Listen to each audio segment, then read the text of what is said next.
Buenas tardes. Como director del Instituto Cervantes es para mí un motivo de verdadera alegría y un honor poder darles la bienvenida a este acto organizado por el Círculo Orellana.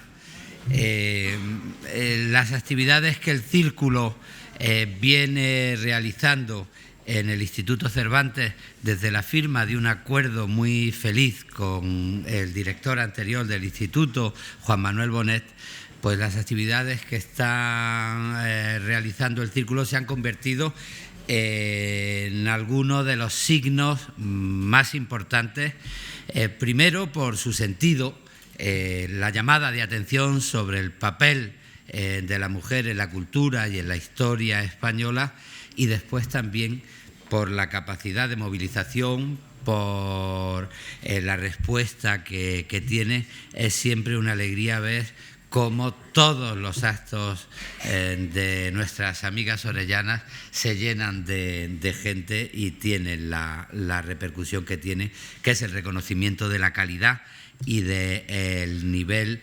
de organización. De manera que siempre es un motivo de alegría.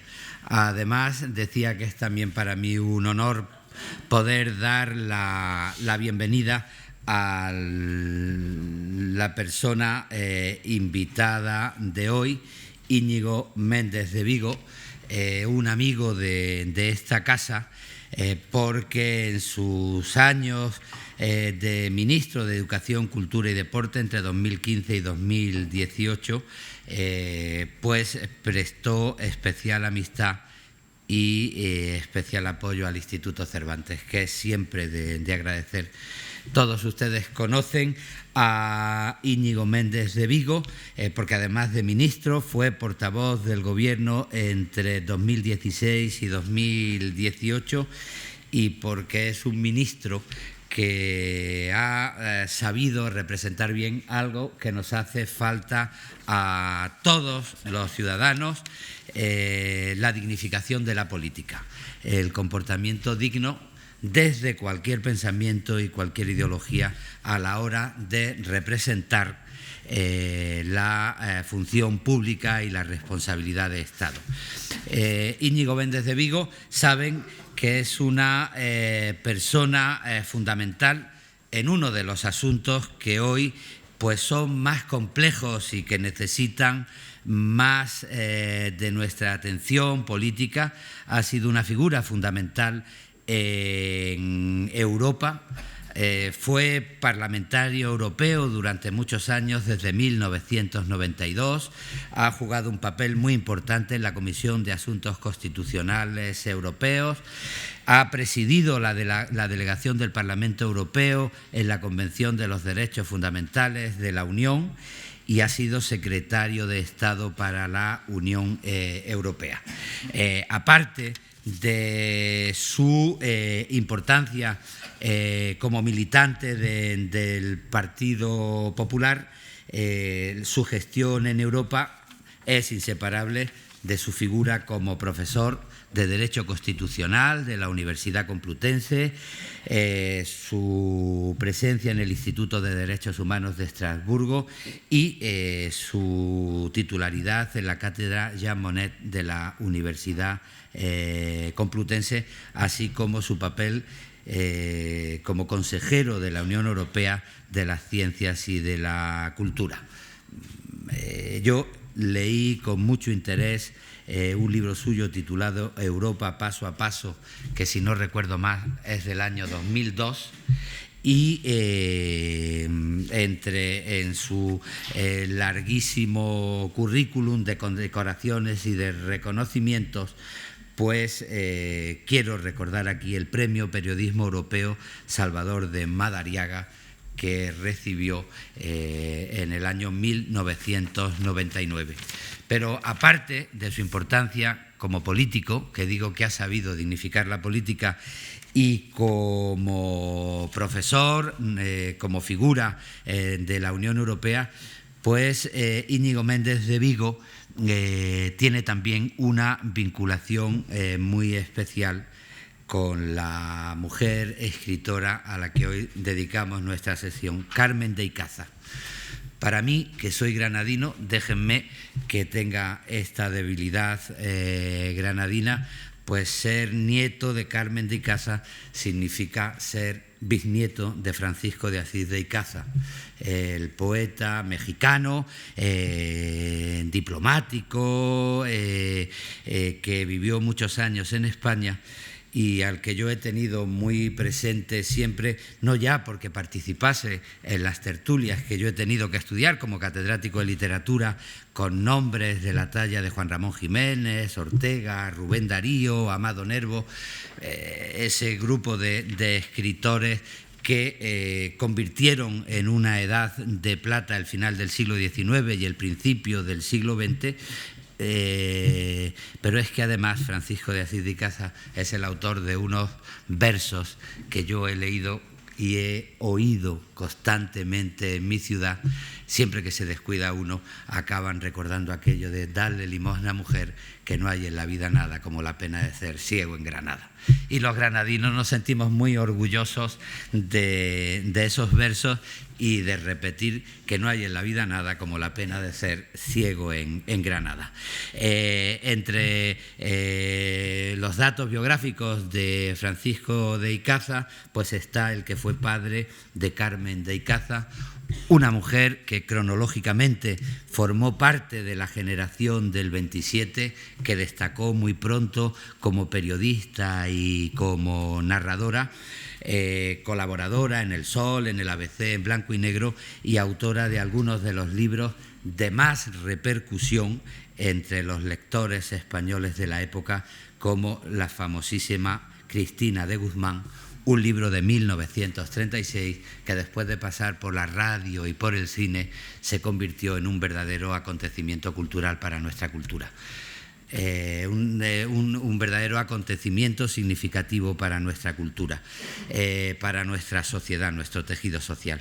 Bueno, pues por todos estos motivos, por lo que tiene que ver con el círculo de nuestras amigas orellanas y por lo que tiene que ver con la personalidad de Íñigo Méndez de Vigo y por la familia Icaza, para mí, vuelvo a decirlo, es un motivo de alegría y un honor darles la bienvenida a esta sesión. Muchísimas gracias.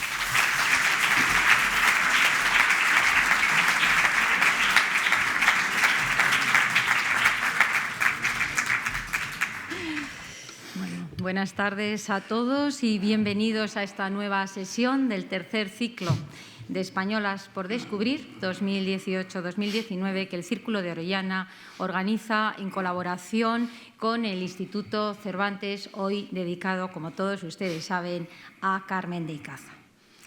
En primer lugar, me van a permitir que dé las gracias al director del Instituto Cervantes por cedernos su casa y por involucrarse, como se ha involucrado en este programa. Querido Luis García Montero, gracias. Gracias por tu presencia, gracias por tus palabras que nos has dedicado y gracias sobre todo por brindarnos toda tu ayuda y colaboración haciendo vuestra esta nuestra iniciativa, mostrando que el Instituto Cervantes se involucra en la búsqueda de referencias de mujeres referentes, algo esencial para nosotras, las mujeres del Círculo de Orellana.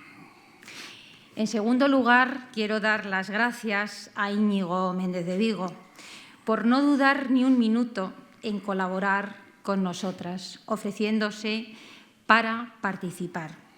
Tengo que decir, querido Íñigo, que contigo pues hemos variado un poquito el procedimiento porque, como todos ustedes saben, para nosotras es fundamental que, además de contar con los ponentes, contemos también con la familia y con personas que han conocido a estas mujeres de quien nosotros hablamos, porque es una forma de ofrecer un testimonio más directo, más vivo, más humano. Normalmente la familia está sentada en las primeras filas y el ponente está aquí, pero como ha dicho el director del Instituto Cervantes, Íñigo Méndez de Vigo es el nieto de Carmen de Icaza. Por este motivo, nosotros decidimos que era maravilloso el tenerle, la posibilidad de tenerte con nosotros, pero no solo por ser el nieto de Carmen de Icaza, sino porque es la persona, creo que hasta la fecha de hoy, que mejor conoce toda la obra en profundidad de Carmen de Icaza. Además, querido Íñigo, te quiero agradecer expresamente porque, bueno, yo creo que para ti hoy es un día también especialmente emotivo, porque, bueno, tu madre Paloma Montojo falleció hace relativamente poco, tenía una unión muy fuerte con su madre y yo creo que para ti este es un motivo pues muy especial y por eso sé que es difícil y te lo quiero agradecer muy, muy especialmente. El hecho de que su nieto esté aquí hoy sentado no significa que no tengamos, aparte de la familia, también en las primeras filas, porque la verdad es que tenemos un número muy importante de miembros de la familia que han venido con muchísima ilusión, nos han apoyado y la verdad es que no puedo personalizarlo en todos, pero sí quiero dar las gracias especialmente a Sonsoles Díaz de Rivera porque también nos has ayudado a agrupar aparte de la familia y por supuesto a tu hijo Pedro, que has estado muy cerca de todos nosotros ayudándonos con este acto. El encuentro de hoy está dedicado, como saben, a una escritora cuya obra pues, tuvo un gran éxito en esos años 50, pero que después estuvo un tanto olvidada. Hace 3 años el Círculo de Orellana fue pionero en poner en marcha un ciclo para recuperar a mujeres que nos precedieron, siendo luchadoras, comprometidas y soñadoras. Nuestra lista va aumentando, pero desde luego no hubiésemos llegado donde estamos llegando si no hubiese sido por la colaboración y por la implicación de una de las grandes instituciones de la cultura española, la gran institución cultural española, el Instituto Cervantes. De nuevo, gracias, director. Las orellanas somos una parte de la sociedad civil que decidió actuar para que el talento femenino no se olvidase ni se silenciase y decidió que debíamos de actuar generando referencias en el presente y referencias en el pasado. Estas mujeres, estas españolas por descubrir, para que todas ellas permanezcan vivas en nuestro recuerdo, en nuestra memoria. Y así poco a poco lograremos entre todos sensibilizar para que el talento femenino esté muy visible allí donde le corresponde. El director del Instituto Cervantes nos ha presentado a nuestro ilustre invitado porque Íñigo Méndez de Vigo realmente tiene una vida profesional absolutamente intensa, como bien has dicho, tanto en su ámbito político como en el docente. Y eso es prueba de una brillantez absoluta en todos los campos en los que ha actuado. Yo creo que con la presentación que ha hecho nuestro querido director es suficiente para adentrarnos porque estamos deseando escucharle. Pero me vas a permitir, Íñigo, que dé también las gracias a todo el público, nuestro gran aliado, porque realmente yo tengo que dar las gracias a todo el público que nos sigue de esta manera. Sé que hay muchísima gente que hoy se ha quedado fuera, que no ha podido venir, bueno, porque también hay unas medidas de seguridad en esta sala, son las que son y no cabe más gente. Quiero agradecer especialmente a todas las personas que se han registrado con sus entradas en esa sala que nos están escuchando arriba de videoproyección. También les quiero agradecer porque todas ellas están ahí.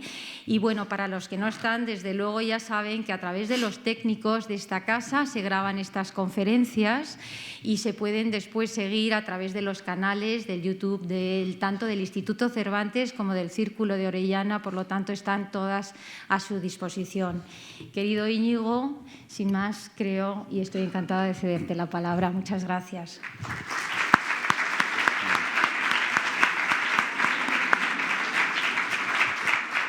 Buenas tardes a todos y gracias a ti, Leticia, poeta Luis García Montero, tanto hemos disfrutado de tus poemas. Gracias por acogernos en esta casa, en la que es verdad yo guardo unos grandísimos recuerdos de ella, no solamente de cultura, sino también de exteriores, y donde la labor que realiza Instituto Cervantes, y veo a varios amigos del Cervantes también por aquí, es enormemente importante en estos momentos. Gracias, por tanto, por permitirme por unas horas volver a casa. Y gracias también por la presentación que has hecho, aunque eso debería agradecértelo menos porque me has chafado parte de la conferencia, Luis. Has demostrado que conoces tan bien no solamente a Carmen de Icaza, sino a Francisco de Asís de Icaza, que ya he tenido yo aquí que componer, ¿verdad?, parte de mi conferencia para no repetir lo que tú has dicho, pero muchas gracias de verdad, bromas aparte, por ello. Y enhorabuena, querida Leticia, enhorabuena a los que componen el Círculo de Orellana, porque me parece una gran idea, una gran iniciativa de eso que antes tú has llamado la sociedad civil, y la idea de pensar, de volver a hablar de españolas que en su momento jugaron un papel importante o fueron personajes de la vida española, que luego han caído en el olvido. La usura del tiempo es algo terrible muchas veces. Me parece estupendo. Y qué mejor, qué honor mayor para mí que hablar de Carmen de Icaza, que, como tú has dicho, es mi abuela. Cuando Pedro Fernández de Araoz, mi primo, me lo contó, yo no doy un minuto. Aunque es verdad, y tú te has referido a ello, que para mí es emotivo, porque quien hubiera dado esta conferencia mucho mejor que yo hubiera sido mi madre, pero mi madre nos dejó hace 3 meses. Por lo tanto, yo hoy me siento legatario de mi madre. He recordado aquel hermoso soneto 13º de Shakespeare: tuviste un padre, que el hijo dé testimonio de él. Bueno, pues va a ser el nieto el que va a dar testimonio de Carmen de Icaza. Yo he creído siempre en aquello que decía un filósofo danés, Kierkegaard, que la vida se vive hacia adelante, pero se entiende desde atrás. Y, por tanto, para saber quién fue Carmen de Icaza y para saber lo que hizo Carmen de Icaza, yo creo que hay que hablar de quién era Carmen de Icaza. Carmen de Icaza, si ustedes teclean en Google, le dirá que nació el 17 de mayo de 1899. La verdad es que Carmen de Icaza era presumida y decía que iba con el siglo. Y mi madre, que era una buena hija, en una introducción que hace a Cristina Guzmán cuando lo reedita la editorial Castalia, dice que nació en los primeros años del siglo XX. Pero San Google no miente y es verdad, nació en 1899. Era hija de Francisco de Asís de Icaza. Francisco de Asís de Icaza era un mexicano cuya familia era de origen vasco, que vino a España acompañando al general Palacio Riba cuando este fue embajador, se llamaba entonces ministro de México en nuestro país, a finales de los años 80 del siglo XIX. Icaza era ya un buen conocedor de Lope de Vega y de Cervantes, era un incipiente poeta, era un crítico, era en realidad un intelectual. Icaza tenía 30 y pocos años, que en aquella época era mucho, y llevaba pinta o camino de ser eso que llaman, y que llamamos todavía, un solterón. Pero es de aquí que no contó con la perseverancia de una tía de mi bisabuela, de Beatriz de León. Beatriz de León era granadina, había vivido en Cuba y había quedado huérfana de padre y madre, y bajo la tutela de una tía. Era poderosa. La tía poderosa era la marquesa de Esquilache, que a principios del siglo XX reunía en un salón literario a los personajes de la época. ¿Y qué hizo? ¿Cuál fue el deber que se impuso la marquesa de Esquilache, que era una señora de armas tomar? Bueno, casar a esa sobrina que tenía. Y la casó con 17 años, con Francisco de Icaza, que tenía 33. Bueno, tiene mucho mérito la marquesa de Esquilache. He leído en alguna biografía, porque la ventaja que tienen estas cosas es que uno le empieza a leer. He leído que Beatriz de León era muy bella y muy adinerada. Lo primero es cierto, lo segundo no. No era adinerada en absoluto, ¿no? Vivía porque sus padres habían fallecido y no tenía en absoluto, todo lo contrario, no tenía ninguna fortuna. Pero era bella, sí. Y Y le sucedió una cosa extraordinaria a Icaza, y es que murió el embajador y le nombraron a él embajador, cosa extrañísima. Eso mis amigos mexicanos me dicen, pero bueno, ha debido haber casos contadísimos en la historia. Pero bien, se casaron y tuvieron una primera hija, Beatriz, que murió enseguida, Carmen de Icaza, que es la segunda, la tía Anita, y aquí están Ana María y Beatriz Garelli, sus maridos, el tío Paco que se fue a México y que es la parte mexicana de la familia. En un momento dado en que estaba también Carlos Espinosa y yo estábamos en exteriores, el subsecretario del Ministerio de Asuntos mexicano era Carlos de Icaza, primo hermano de mi madre. O sea, que mandábamos en el mundo mundial. Nuestro imperio no se ponía el sol. Pero Paco, el tío Paco Icaza, se fue a México y fue embajador en varios sitios. Y la verdad es que tuvimos poco contacto con ellos porque, como saben ustedes, México no reconoció al gobierno de España hasta el año 1977. Con lo cual, yo siempre he oído que la familia mexicana veraneaba en el sur de Francia, en torno a Biarritz o San Juan de Luz, la familia española en San Sebastián, y cruzaban para verse, porque tío Paco era un funcionario, los funcionarios nos dejaban venir a España. Luego hemos recuperado ese contacto y la verdad es que nos hemos divertido mucho juntos y hablando, sobre todo contándonos lo que decían los mexicanos de los españoles y los españoles de los mexicanos. En un momento dado, digresión, había una cuarta hermana que murió, Luz, murió con 17 años, si no recuerdo mal, y a mi abuela le causó una profunda impresión, y luego la pequeña era Sonsoles. Están aquí Sonsoles, está aquí Paco, están aquí muchos de mis primos y sobrinos, muchas gracias por estar aquí. En un momento dado, en Bruselas, en los años 90, coincidimos Carlos de Icaza, embajador de México en Bruselas, el que les habla, que era diputado del Partido Popular, y Carmen Díaz de Rivera de Icaza, del Grupo Socialista. Y entonces nos íbamos a cenar en alegre compañía y nos contábamos experiencias de un lado y de otro.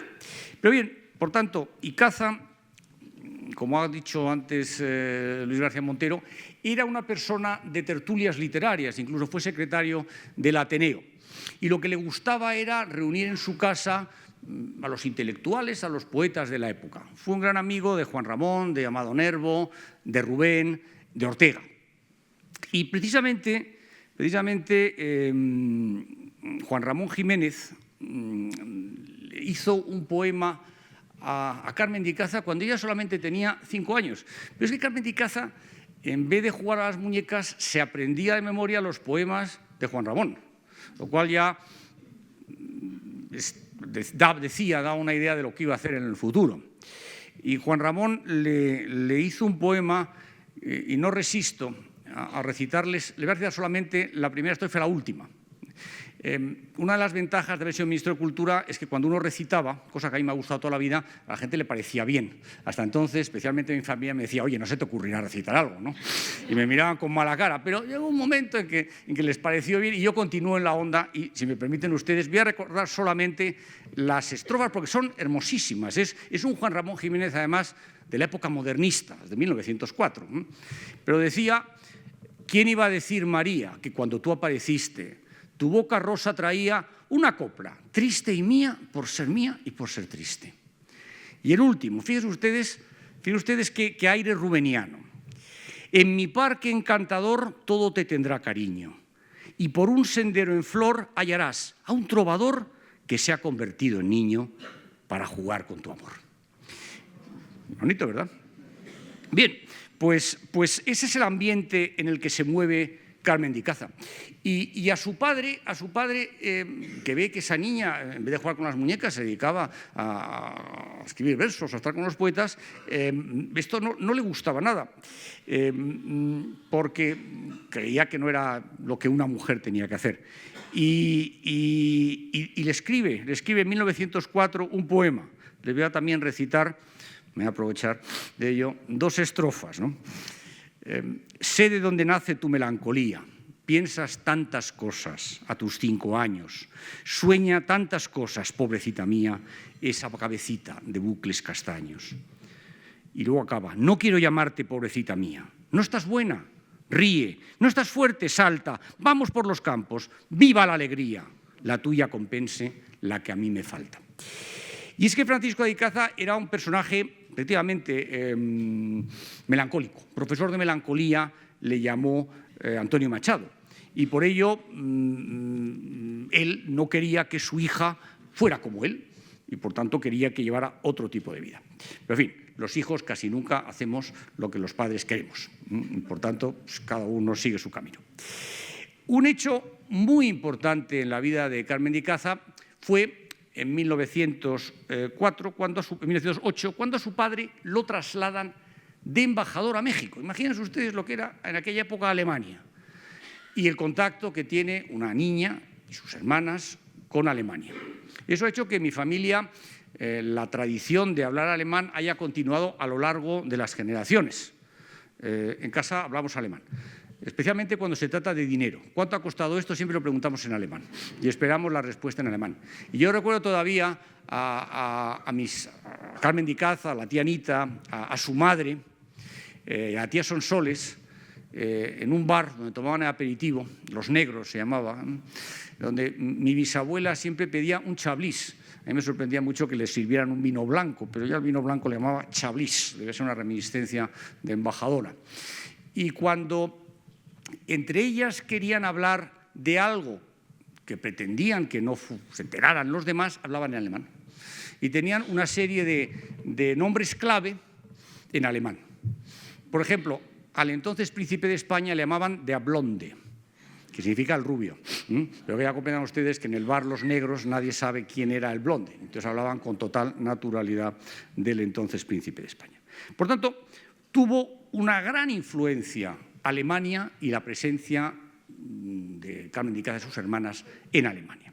En 1912 vuelve Icaza a Madrid, vuelve como embajador, pero en ese momento turbulento de la vida de México, en el año 16, cae del lado malo en una de esas revoluciones. A mí me lo contaba con mucha gracia el antiguo ministro de Cultura mexicano. Dijo, no, es que cayó del lado malo.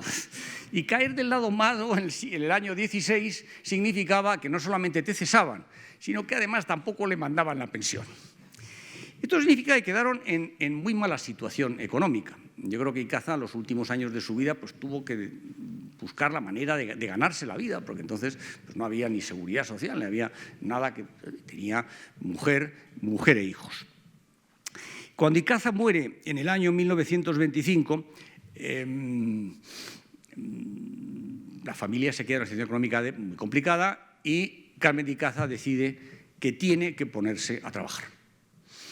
Tenía entonces 26 años y eso no era una cosa corriente entonces. Se tenía que poner a trabajar, pero quiero decir también que la devoción que Carmen de Icaza siempre sintió por su padre fue enorme. Icaza está presente en todas sus novelas. En La casa de enfrente, uno de los protagonistas entra en un salón y enumera los poetas, los libros de poetas que hay. Dice, pues Rubén Darío y tal, Icaza. En Las horas contadas hay un personaje, de un notario, don Pera, un notario de Mallorca, que dice, en sus ratos libres traducía Turgenev del francés al mallorquín. Quien traducía Turgenev del francés no al mallorquín, sino al castellano, era Icaza. Aquí esa referencia a su padre, al que ella adoraba, siempre está presente. Y Carmen de Icaza era una mujer muy divertida, con mucho sentido del humor. Y ella siempre supo que a su padre le espantaba que se dedicara a las letras, a hacer otra cosa. Y Icaza solía decir que ya había en la familia un Icaza bueno, que evidentemente era él, y que no debía haber un Icaza malo. Cuando mi abuela, Carmen de Icaza, muchos años después, lograba algún éxito literario, se plantaba socarronamente delante del cuadro de Simonet que había pintado de su padre y decía, ¿qué tiene que decir el Icaza bueno del Icaza malo? Bien, se pone a trabajar. No era entonces lo habitual, una costumbre, pero es lo que ella cree que sabe hacer. Y entonces aprovecha las amistades de su padre, se va a ver a Félix Lorenzo, que era el director del diario El Sol, y le dice, bueno, yo quiero trabajar aquí. Y bueno, le dan trabajo, sorprendentemente. Y al cabo de un rato le dan el carnet de periodista. En casa siempre se ha dicho que tuvo el primer carnet de periodista, primera mujer periodista. No he podido verificarlo, pero a lo mejor sí, ahí está, lo dejo ahí. Y empieza a escribir fundamentalmente de temas sociales, todos ellos relacionados con la mujer. La ayuda a la infancia necesitada, las madres solteras y sin recursos.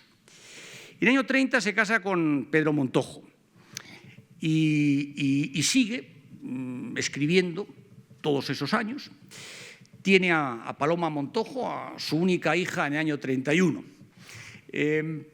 Paloma Montojo nació con una salud quebradiza, entonces los niños, como saben ustedes, pues muchas veces no llegaban a la edad adulta. Y tuvo varias enfermedades de niña. Entonces el médico le recomendó que fuera a Torrelodones. Ya saben ustedes eso del buen aire de la sierra. Y ahí se fueron a alquilar una casa muy modesta en Torrelodones, y ahí Carmen de Icaza empezó a escribir Cristina Guzmán. Y Paloma Montojo contaba de su madre que cuantas más dificultades económicas pasaban, cuanto más estrecho era todo, más cuartos de baño de mármoles, más viajes en tren de lujo ponían sus novelas.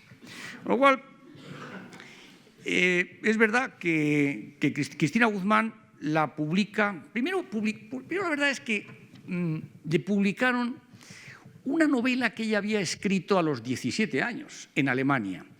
Se llamó primero La boda del duque Kurt y luego Talia. Y la escribió con un seudónimo, con Valeria León, que es su segundo nombre y su segundo apellido. Y eso es lo primero que publica, porque al parecer en El Sol le dicen, pero ¿no tendrá algo para publicar? Bueno, y publica eso. Pero la verdad es que la novela de los 17 años, la novela importante, la primera novela importante que ella escribe es Cristina Guzmán, de año 35, año 36. Fue un éxito monumental. Cristina Guzmán la escribe, y eso probablemente los exégetas dicen que es parte de su éxito, la escribe pensando en un guión de cine. Y si ustedes leen Cristina Guzmán, cosa que les recomiendo, verán ustedes que es verdad que está pensado, los diálogos sobre todo, están pensados para el cine o para el teatro. Y de hecho se llevó en 2 ocasiones al cine. Fernando Fernán Gómez, su primera intervención fue en Cristina Guzmán como actor y también al teatro. Y tuvo un éxito descomunal. Pero entonces estalla la guerra. Les pilla en Madrid y deciden salir de Madrid. Ahí se produce un episodio que está narrado en Quién sabe. Y es que Carmen de Icaza, que tenía también la nacionalidad mexicana por su padre, va y solicita en la embajada pasaportes para su marido y para su hija. Y se los deniegan. Y entonces ella rompe su pasaporte mexicano y van a la embajada cubana porque Montojo había nacido en Cuba y les dan pasaportes cubanos a los 3. Y con esos pasaportes salen de Madrid. Cuentan en casa que Carmen de Icaza, que era muy novelera, dice, bueno, a ver si no nos dejan salir, porque iban con otros nombres, ¿no? Los nombres supuestos. Y entonces le hace a su hija hablar en cubano. Es decir, que cuando llegan a la estación, porque salen en tren, llegan a la estación, pues creo que Carmen de Icaza, hola, mi niña, por favor, a ver, mi niña, llévatenos ahí. Le habla en cubano a Paloma Montojo. Y una de las personas que estaba en la cola dice, oiga, usted es Carmen de Icaza, ¿verdad? Haga usted el favor de dejar de hacer el tonto y suba al tren, ¿no? Y ahí se produce, cuando ya están subidos en el tren, ahí se produce una escena que relata en Quién sabe, de una manera distinta. Pero Paloma Montojo quiere un helado. Paloma Montojo es una niña que tiene 5 años y estamos hablando, no sé si de julio o de agosto del 36, hace calor en Madrid, quiere un helado. Y entonces, pues, quiere un helado, papá. y su padre va a salir y Carmen dice: no salgas, quédate aquí. Y a los pocos segundos ven a uno de esos delatores que había diciendo: a ver, usted, Montojo no era ni Carmen ni Casa, no eran de ningún partido, no era nada, pero era socio de un club. En el libro dice El Aéreo, en realidad es el Real Club Gran Peña, que está aquí al lado, y había una persona que iba diciendo: este es socio del club, los cogían y los llevaban para adentro. En quién sabe, se baja el padre y le cogen preso, aunque luego se salva para su tranquilidad. Bien, por lo tanto, sale de aquí y sale fuera, va a Alemania en primer lugar y luego vuelve a entrar en España. Dejan a mi madre con la tía Anita en San Sebastián y con la bisabuela, eso no era, la bisabuela era de UPA, sí. Y entonces Carmen de Icaza se afilia a Falange, Montojo se va a la guerra, Carmen de Icaza se afilia a Falange y entra en el equipo de auxilio social que acaba de conformar Mercedes Sanz Bachiller, la viuda de Onésimo Redondo, que había sido asesinado poco tiempo antes, y que en un primer momento lo que busca es dar de comer a los niños. Se llama, creo que, el auxilio de invierno. Más adelante se convierte en auxilio social, que es una obra a la que Carmen de Icaza dedicó lo mejor de su vida. Y yo creo que de lo que ella se sentía más orgullosa era de esa labor que había hecho en auxilio social, de la que fue secretaria general hasta 1955. Paloma Montojo, su hija, siempre decía que cuando dejó auxilio social, porque entró otro equipo, y ella una persona activa, dejó de tener tantas cosas que hacer, bueno, pues se ensimismó y su actividad decayó notablemente. Pero al mismo tiempo, y me alegra, no lo he visto aquí, pero creo que iba a venir la hija de Mercedes Sanz Bachiller y Miguel Temburi, ya están aquí. Me alegra mucho de haber continuado esa amistad y de haber podido decir aquí lo importante que fue auxilio social en su momento. Y Miguel y yo hemos estado juntos luego en el gobierno, o sea que ven ustedes que las cosas siguen su curso. No sé si bien o mal, pero siguen su curso. Bien, Carmen de Icaza, junto a esa labor que desarrolla en auxilio social, ha tenido un gran éxito con Cristina Guzmán, profesora de idiomas. Y entonces decide que ser novelista, pese a lo que opinaba Icaza el Bueno, era lo suyo. Y a partir de ahí compagina ese trabajo con la producción de novelas. Escribirá Quién sabe en 1939, Vivir la vida en 1941, Vestida de tul en 1942, El tiempo vuelve en 1945, La fuente enterrada en el 47, Yo la reina en el 50, Las horas contadas en el 53 y La casa de enfrente en 1960. Por tanto, estamos hablando de 25 años y 10 novelas. Y fue una novelista traducida a innumerables idiomas y cuyas novelas, especialmente Cristina Guzmán, La casa de enfrente, Vestida de tul, se adaptaron al cine o al teatro. El éxito suyo fue de tal calibre que en el año 1945 el gremio de libreros la nombró el novelista más leído del año, año 1945, lo cual tiene, creo yo, también una gran importancia. Bien, dicho esto, ¿cuál es la razón del éxito de las novelas de Carmen Icaza? Yo desde hace muchos años, Carmen de Icaza, déjeme que acabe con la cronología, Carmen de Icaza, la última novela que escribe es en el año 60. Esa foto de ahí que he puesto para fastidiar a mis hermanos, yo creo que es de 1963. ¿63? Sí, 63. Ya Carmen de Icaza ni escribe novelas ni está en ningún lado, está en su casa. Esa foto está tomada en Comarruga, Tarragona. Estamos, si yo tuviera un asesor de imagen, me hubiera dicho que no lo ha puesto porque estoy fatal, pero me parece que tiene gracia.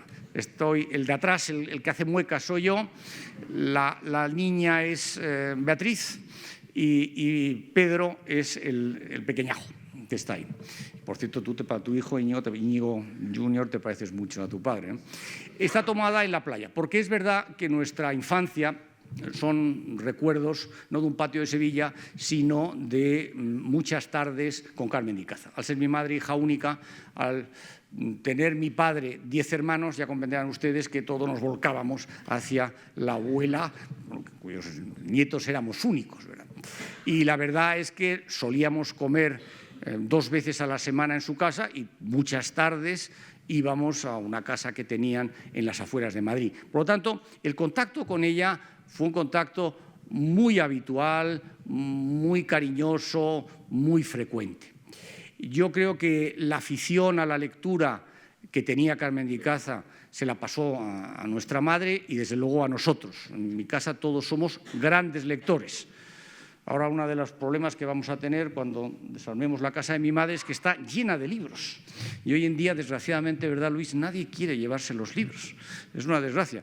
Pero son esos libros que hemos ido acumulando de lecturas a lo largo de muchas décadas. Yo creo que eso se lo debemos a Carmen de Icaza.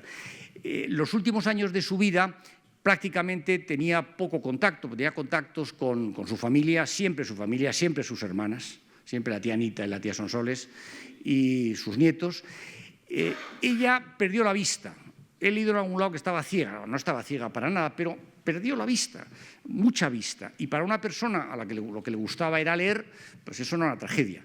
Y yo recuerdo que le traíamos los libros del Instituto Británico, unos libros con unas letras de este porte, gordísimos, con una letra enorme, y eso sí lo podía leer. Su marido falleció en 1978 y ella no le sobrevivió más que en un año. Le dio un ictus y falleció el 16 de marzo de 1979. Yo todos los años, en Navidades, tengo por costumbre en esas fechas un poco tontas que hay entre el 25 y el 30 de diciembre, de releer los libros de Carmen de Icaza. La verdad es que ahora los he releído otra vez precisamente por esta conferencia, porque he intentado explicarme cuál es la razón del éxito de Carmen de Icaza. Yo les voy a decir lo que yo creo. Por supuesto, doctores tiene la Iglesia y algunas tesis doctorales que se han hecho pues apuntan también a una dirección que yo voy a decir, pero otras también. Bien. Una de las tesis doctorales sobre Carmen de Icaza, la de la doctora Fragero, dice una cosa en la que yo estoy bastante de acuerdo. Dice que Carmen de Icaza es a la vez narrativa, es la autora implícita y casi la protagonista de la mayoría de sus novelas. Es decir, no es que tengan algo autobiográfico, que también, sino que quien aparece ahí es la propia Carmen de Icaza. Es verdad que sus novelas están trufadas de vivencias personales. Yo muchas veces cuando las leo me encuentro con expresiones que utilizamos en la familia que vienen de ella, pero que están ya también en sus novelas. Por lo tanto, la primera tesis que voy a mantener es que es ella la que habla a través de sus personajes. En segundo lugar, son novelas trabajadas. Los que hemos tenido la osadía de escribir algo en nuestras vidas, sabemos que escribir es muy difícil. Yo creo que todo el mundo cree que tiene una novela en la cabeza. Si tiene una historia ya no está mal. Pero luego eso hay que ponerlo en un papel y eso es muy complicado. Y eso, que la inspiración te pille trabajando, ¿no? La inspiración no existe. Lo que existe es trabajo, trabajo, trabajo. En eso también creía Carmen de Icaza. Y sus novelas son, por tanto, trabajadas. Escribe 10 novelas en 25 años. No es una productora de novelas a destajo, que también es una técnica importante. Ella no. Ella es perfeccionista, es meticulosa. Paloma Montojo, su hija, contaba que hace unos años, en uno de esos viajes, y veo ahí pues, a Loli, a Macarena, grandes amigas suyas con las que compartía esa Pilar Aresti, esa voluntad de vivir, de viajar, contaba que ha ido a Florencia, donde tiene lugar uno de los libros de Soñar la vida. Y decía que había cogido el libro que había escrito Carmen de Icaza y que había ido recorriendo los itinerarios que hacía la protagonista Alejandra Monsagro y que todos eran reales. Es decir, que se había ido, lo había estudiado y lo había conseguido plasmar en un libro. A eso me refiero con el perfeccionamiento y la meticulosidad. Yo creo que hay 3 ciudades que son las protagonistas de las novelas de Carmen de Icaza, que aparecen una y otra vez. Madrid, porque ella era madrileña y ha vivido siempre en Madrid. Granada de una manera muy particular. A mí me contó que los momentos más emocionantes de su vida fue cuando inauguraron esa placa en la Alhambra con el «Dale limosna, mujer, que no hay en la vida nada». Hizo una gran intervención y está recogida. Fue el rector gallego, si no recuerdo mal, el que lo organizó. Por cierto, les contaré a ustedes que alguna ventaja tiene que tener ser ministro de Cultura, que en cierta ocasión yo quisiera verlo porque no lo había visto nunca. Y entonces mi amigo Juan Ulloa, que también anda por aquí y que me acompañó en el ministerio y que era muy previsor, lo dijo unas semanas antes y creo que aquello estaba lleno de ramas y ramajes y alguien con inteligencia dijo vamos a quitarlas antes de que venga este señor, ¿no? Eso decían Carlos Icaza y siempre, menos mal que fuiste tú, y lo limpiaron aquello porque si no pues estaba un poco descuidado. Pero Granada aparece una y otra vez. Yo he titulado la conferencia El corazón manda, que está en una de sus novelas. El corazón manda es un escudo, él manda y un corazón con una espada, está en la casa de Castril, de Granada, que es un hermoso palacio renacentista. Es decir, que eso forma parte de su vida y ella lo traslada a sus novelas.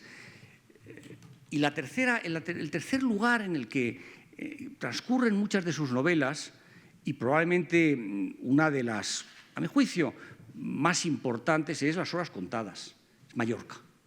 Su marido tiene una relación importante con Mallorca a través de un cuñado y ellos pasaban sus vacaciones en Mallorca y por tanto tienen mucha relación con la sociedad mallorquina y en esa novela, insisto, creo que es una de las mejores, retrata muy bien, duramente, pero muy bien a la sociedad mallorquina de la época. Por tanto, Madrid, Granada, Mallorca están muy presentes a lo largo de todas sus novelas. Por tanto, trabajadas. Yo creo que además son entretenidas, que también es muy importante, porque yo he leído cada mamotreto insoportable, ¿no? Pero, y en esto espero que no sea devoción de nieto, ¿no? A lo mejor lo es, ¿no? Pero cuando hay tantas personas que sienten lo mismo que yo voy a decirles, pues probablemente no sea devoción de nieto, sino que es que era una escritora entretenida. Es que es de esas escritoras cuyas novelas te cogen desde el primer momento y no te dejan. Y a ustedes les habrá pasado en ocasiones. ¿Qué es una buena novela? Una que capta tu atención, una que te alegras de haber comprado, una que cuando la tienes que dejar porque tienes que hacer otra cosa, estás deseando acabar esa cosa para retomarla. Y de cuando ves que va descendiendo el número de páginas, dices, pero qué pena, porque se ha acabado. Bueno, las novelas de Carmen de Icaza tienen eso, tienen esa magia. Y luego conseguía una cosa enormemente importante, que era la emotividad. Es decir, dominaba los resortes emotivos sin caer en ñoñerías, que también es muy importante. Es muy fácil caer en ñoñerías, pero no, es que ella no era ñoña. Y luego creo también que, como he dicho antes, cuando he hablado de Icaza protagonista de una u otra manera en sus novelas, creo que sus novelas están llenas de filosofía, su filosofía de la vida. En La fuente enterrada hay una reflexión que hace el doctor Vendrell en un momento dado que creo que condensa lo que ella pensaba sobre la vida. Decía el doctor Vendrell, de nuestra manera de afrontar las circunstancias depende el éxito o el fracaso de nuestras vidas. Es decir, ella cree que está en nosotros la posibilidad de cambiar cosas y que no hay que resignarse jamás. Cristina Guzmán, que es una joven aristócrata, viuda, que no tiene ingresos, que tiene que ganarse la vida como profesora de idiomas para salir adelante, tiene algunas frases que son maravillosas, de filosofía de vida, frente alta, Cristina Guzmán. O la vida sonríe a los que le sonríen. Lo que está diciendo es cómo hay que comportarse o cómo cree ella que tiene que comportarse en su vida. Y es que, y yo creo que eso explica también, en mi opinión, el éxito de Carmen de Icaza, es que ella, por ser protagonista de lo que escribe, es una magnífica escritora de heroínas femeninas. Y el gran éxito de Carmen de Icaza es entre mujeres. ¿Por qué? Porque yo creo que domina las emociones, los pensamientos, lo que llamaríamos ahora la Weltanschauung de una mujer. En cambio, yo creo que los personajes masculinos son todos un poco parecidos. Y además yo diría que piensa que los hombres no tienen demasiado interés. Me refiero a que son todos iguales y actúan prácticamente de la misma manera. Bueno, no quiero hacer presentismo, estamos hablando de una escritora que escribe en el año 35 y el año 60, pero la parte más importante de su obra la escribe en los años 40. Creo también que esa hondura de sus personajes, especialmente de los personajes femeninos, también se acrecienta por otro hecho. Y es que Carmen de Icaza, hasta el año 47, escribe como la inmensa mayoría, yo diría como todos los escritores, escribe para un editor. Tiene un editor que le pagará lo que le paga, los que hemos escrito sabemos que te pagan poco, intentan pagarte lo menos posible. Pero el año 47, Carmen de Icaza, que era muy lista y que ya había visto que tenía éxito, decide que por qué va a llevarse la parte de león de su talento el editor y crea su editorial. Y entonces los últimos libros, los 4 últimos libros de Carmen de Icaza, los escribe, los edita ella. Y yo, por lo menos, esa es la explicación que yo le doy, yo creo que se libera de lo que el editor le pudo decir, de lo que le interesaba al público, de lo que esperaban, eso que ahora llamaríamos sus fans, y tiene una pluma, eso que los franceses llaman la plume facile, tiene una pluma más suelta, más para tratar otros temas, mayor profundidad y mayor hondura en esas mujeres de las que habla.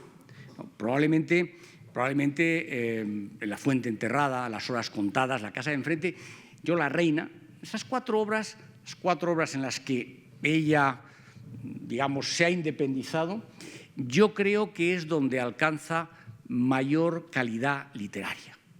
Y creo que son las que también han sobrevivido mejor a esto tan terrible que es la usura del tiempo. Yo creo que hoy son novelas, teniendo en cuenta cuándo han sido escritas, claro, pero en aquello que afecta a lo importante en la vida, que es a los sentimientos, yo creo que Carmen de Icaza, lo que nos dice en esas novelas, creo que está absolutamente de actualidad y creo que muchos pueden identificarse con ellos. Claro está, Carmen de Icaza tiene creencias religiosas, pero pues antes no era ñoña. Y tiene una visión, sobre todo, de la mujer, sin necesidad de acudir a efemérides, que tiene que ganarse la vida por su cuenta, que tiene que ser independiente y que no tiene que depender de su marido. Estos días que hemos tenido que hacer recopilación de cosas de casa, claro, yo he pensado, ¿cómo lo pasaría Carmen de Icaza cuando la legislación de la época le obligaba a contar con la firma de su marido si quería adquirir algo que ella adquiría con su dinero? Pues que era lo que había. Pero mi impresión es que a Carmen de Icaza eso no le gustaba nada. Y sus heroínas son personas, son mujeres que incluso cuando la vida les va mal, siempre piensan que tienen que salir adelante. Y cuando alguna vez se casan porque se lo imponen, al final sale mal. Es decir, que también hay una moraleja en todo ello. Y yo creo que esa moraleja está muy en consonancia con lo que ella pensaba. Y termino porque yo fui opositor en su momento, no opositor político, sino opositor de oposiciones. Y a mí cuando me decían, tienes que hablar 45 minutos, yo los hablaba. Luego fui al Parlamento Europeo, donde nos daban 3 minutos para intervenir, y yo intervenía 3 minutos, con lo cual a mí Leticia me dijo, no, para hablar, para que haya coloquio y tal, tú hablas 45 y estoy en estos momentos en 44, con lo cual voy a cumplir. Pero déjeme que acabe volviendo otra vez a uno de esas ciudades que son para ella una referencia constante en sus novelas, a Granada. En una de sus novelas, yo creo que es La fuente enterrada, la heroína recuerda un escudo que hay en un palacio de Granada, en la Casa de los Tiros, que hoy en día es el Museo Arqueológico, si no recuerdo mal. Ese escudo obedece a una leyenda. Una leyenda narra a un chico que se enamoró de la hija del propietario, que era una de las grandes familias de Granada, los Gutiérrez Venegas, y al padre no le gustaba y mandó emparedar al joven. Por ahí andaba el joven, que había sido injustamente acusado de algo, y por ahí andaba el espíritu de la mujer, esas hermosas leyendas que se cuentan. Bien, el escudo de esa Casa de los Tiros dice esperándolo del cielo. Esperándolo del cielo. Y en ese diálogo al que me he referido de La fuente enterrada, Irene le dice a su marido, le cuenta la historia, le dice esperándolo del cielo, y él le dice la justicia, claro, y ella dice no, la felicidad. Bueno, pues yo creo que es lo que ha hecho Carmen de Icaza, desde luego conmigo, pero con muchos de nosotros, que es, gracias a sus novelas, consagrarnos momentos muy felices. Muchas gracias.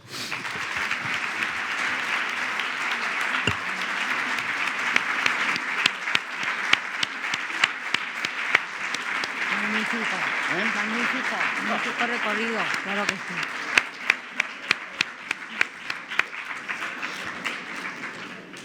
Bueno, muchísimas gracias, Íñigo, por este magnífico recorrido que nos ha hecho adentrarnos en la vida y en la obra de Carmen de Icaza. Claro, ahora vamos a empezar un coloquio. Si quieren, tenemos la oportunidad de preguntarle. Ya lo creo que ella, desde luego, era escritora, como tú has dicho, de heroína de mujeres, porque además tienen aquí la reedición que se ha hecho de Vestida de tul, y yo he tenido también la oportunidad de releerla y realmente ya lo creo que reivindicaba muchos temas femeninos que hoy en día están ya más que alcanzados, pero ella los reivindicaba en ese momento. En Vestida de tul, si me permites, Vestida de tul dice una cosa, porque Vestida de tul comienza con unas niñas que están en un internado, sí, y que salen del internado porque han cumplido 18 años. Entonces son niñas de hija de un duque, otra de distintos estratos sociales. Y dice Carmen de Icaza, qué disparate a unas niñas de 18 años que vamos en calcetines cortos, un buen día, sí, salir de las monjas, sí, y ponernos de largo vestidas de tul. Sí. Una crítica, sí, a esas costumbres, sí, sí, que había entonces, que era bastante... hoy en día pues nadie lo entendería, esa es la realidad, ¿no? Pero era aquello, sí, que sucedía entonces. Exacto. Que ella quería seguir por otro camino, vamos a decir, ¿no? Pues no sé si tienen alguna pregunta. Íñigo, yo quería preguntarte, en primer lugar, ¿tú recuerdas cuál fue el primer libro que leíste de ella? Porque siempre, no sé si te acuerdas. No. No. Yo no miento, como ven ustedes. No me acuerdo. Bueno, la verdad es que no me acuerdo. Pues no me acuerdo, ni tampoco me acuerdo cuándo lo leí. Es decir, no era una abuela pesada, ¿eh? No era una abuela que tenía... Yo soy mucho más pesado que ella. No, tienes que leer esto, ¿qué te parece? Ella no. Ella jamás... Jamás yo creo que desde luego nos insistió en que leyéramos. Y yo creo que lo más que hizo en un momento dado, pero en un momento dado ya avanzado, ¿no? Fue regalarnos a todos los hermanos un ejemplar bellamente encuadernado de sus obras completas. Que ahí tenemos los 4, pero no pretendió, no nos examinaba, no íbamos a su casa los sábados a comer y nos examinaba de sus obras, no. Yo no lo recuerdo. Bueno, Creo que hay una pregunta, sí.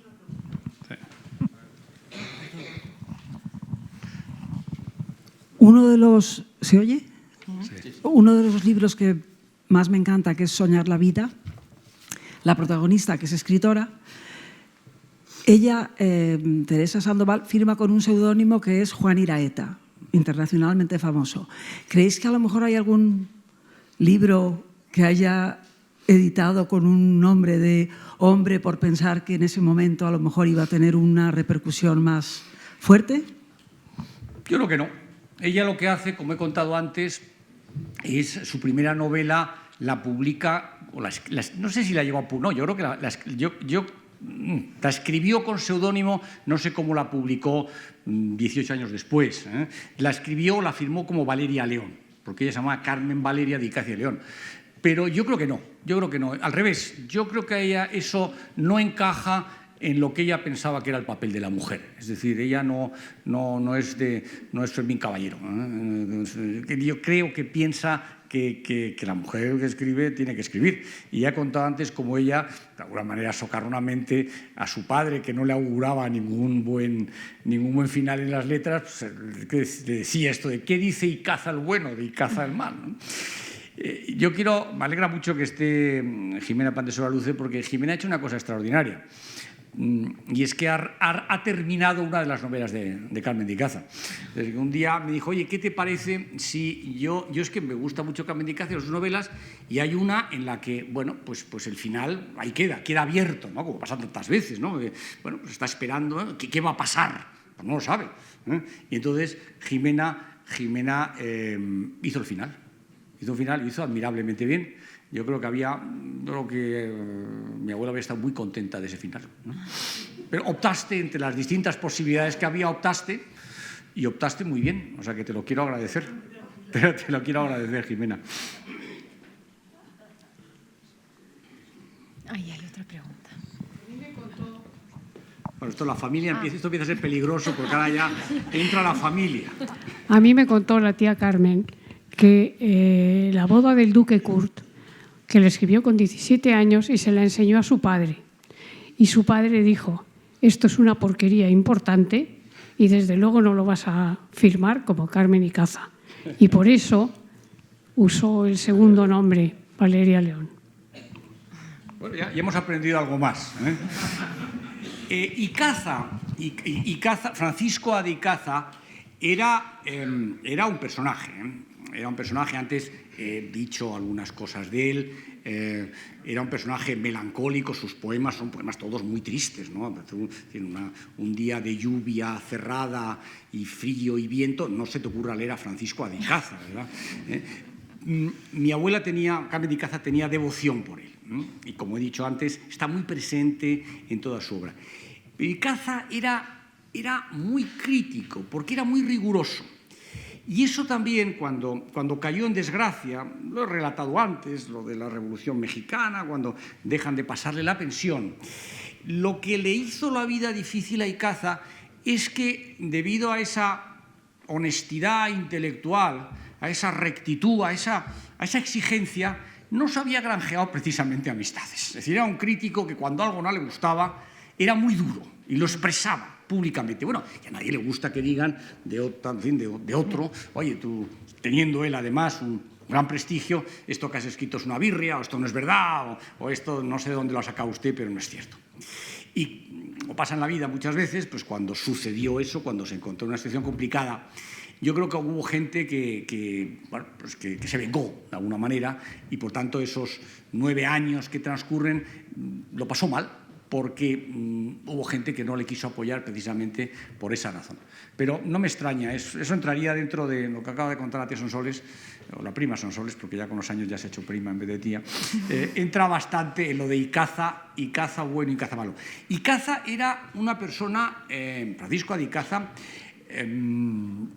muy orgulloso de lo que él había hecho. Es un grandísimo traductor. Hoy de muchos poetas olvidados, desaparecidos, porque eso pasa también, pero era un grandísimo traductor y era un trabajador extraordinario, y como crítico literario tenía un grandísimo prestigio, y por tanto él eso lo tenía a gala. Por tanto, no me extraña nada que no le gustara nada, libro de una novela de una niña de 17 años, ¿verdad? Y que lo juzgara duramente, no me extraña lo más mínimo, ¿no? Pero por eso mi abuela, por eso Carmen de Icaza luego pues, se reía y decía, Icaza el bueno, ¿no? Porque la verdad es que la popularidad de Carmen de Icaza, bien, aquí estamos reunidos, ¿no? La verdad es que hicimos una cosa en el Ateneo sobre Francisco de Icaza hace 3 años, que fue también, leímos sus poemas y fue también un acto muy emocionante, pero la popularidad, la verdaderamente popular, fue Icaza el malo. ¿Qué tenemos ahí? Agradezco al conferenciante la glosa que ha hecho de Carmen de Icaza como abuela y como literata, pero ha olvidado una faceta que para mí tiene tanta importancia como estas dos, y es su paso por Auxilio Social. ¿Lo he contado? Lo ha citado. Un momento.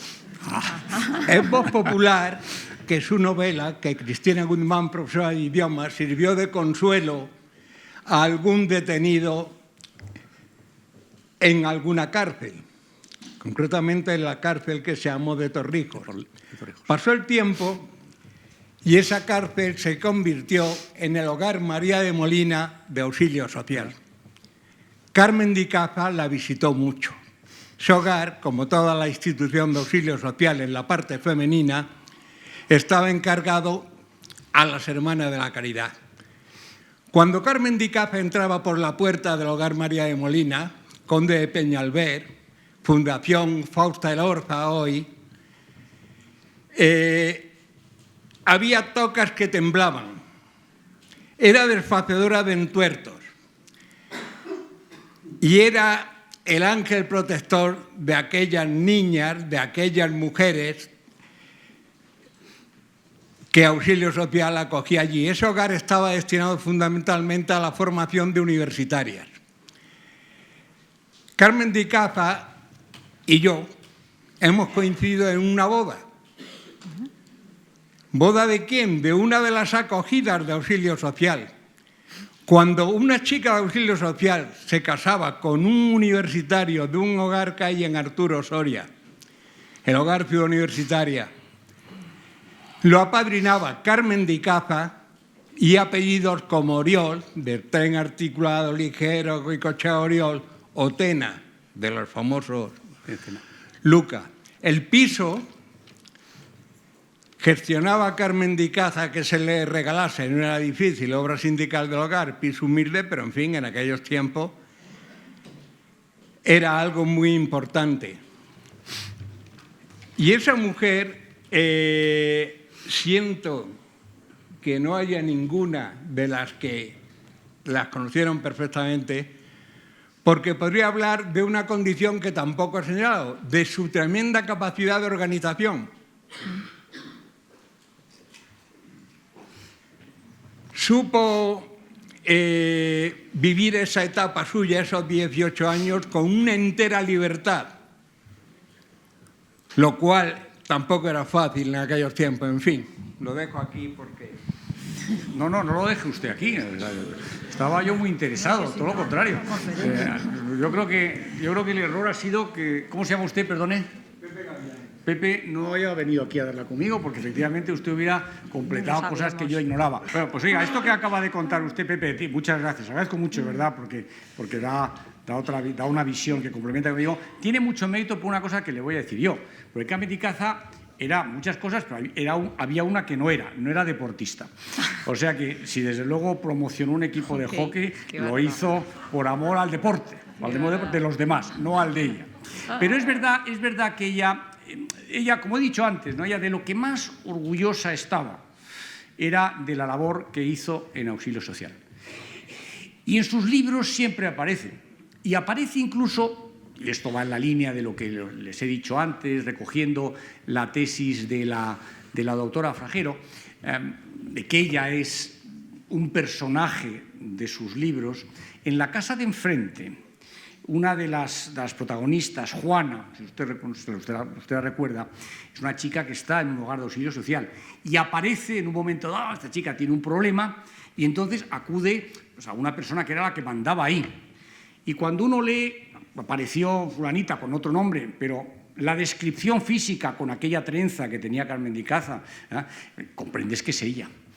Y ha dicho usted una cosa también que yo creo que la caracteriza, que la define muy bien. Y es que era una persona que era capaz de formar equipos y, sobre todo, de limar asperezas. Es una persona que cuando Auxilio Social, es lo primero que entra en Madrid en el año 39, para repartir comida. Y entonces cuenta que aparecen unos soldados y dicen, oiga, ¿nos puede dar algo de comer? Y entonces Kamikaze, que era jacarandosa, es decir, que era... Entonces decían, no, vosotros nada, vosotros aquí, al cuartel, que os den en el cuartel. Y los soldados le dicen, oiga, es que somos del ejército vencido. Y entonces se queda para decir, pues oye, a comer, que aquí hay comida para todos. Es decir, tiene ese espíritu. Y en sus novelas siempre lo dice, ¿no? La dignidad del ejército vencido. Aquí todos somos españoles, niños ni rojos ni azules, niños de España. Ese es el espíritu que había en Auxilio Social y que ella lo encarna admirablemente bien. Y lo encarna muy bien por una razón, porque es que ella era así. Lo peor en la vida es ser de una manera, actuar de una manera distinta a como eres. Y yo el recuerdo que tengo de ella es de una persona siempre muy abierta, muy divertida, con mucho sentido del humor y siempre ocupándose y preocupándose por los demás. O sea que muchas gracias, Pepe. Me ha encantado su intervención. No sé si hay alguna pregunta.